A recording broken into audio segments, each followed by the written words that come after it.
আল্লাহর কাছে জান্নাত ভিক্ষা চাইতে হইব না, কারণ জান্নাত ভিক্ষা না বাবা, পুরস্কার।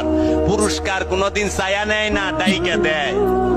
কাদাফলাহা মান তাযাক্কা, যে ব্যক্তি তার নিজের নফসকে পবিত্র করতে পেরেছে সেই সফল কাম হয়েছে।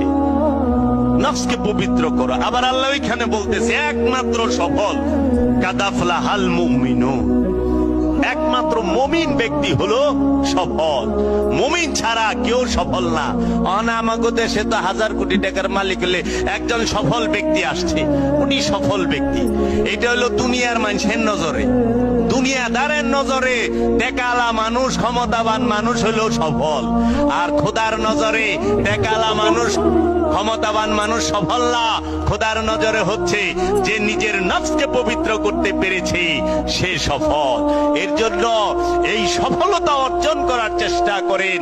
আল্লাহর কাছে জান্নাত ভিক্ষা চাইতে হইব না, কারণ জান্নাত ভিক্ষা না বাবা, পুরস্কার। পুরস্কার কোনদিন চায়া নেয় না, ডাইকা দেয়। পুরস্কার চাইলে দিব। বাংলাদেশ ক্রিকেট টিম যে খেলবার যায় বিশ্বকাপে, অনেক প্রথমেই তো আইরা আয় ভরে।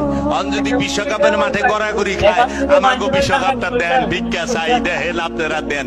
আপনাকে দুহাই লাগে, আপনারা আমার বিশ্বকাপটা দেন। এই বেরি চাইছে, আর জীবনে চাইতাম না, দেন।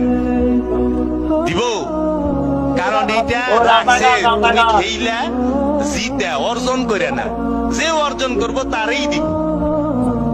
শিখার বাইরে তো কাপ নেওয়া যায় না, তাইবো?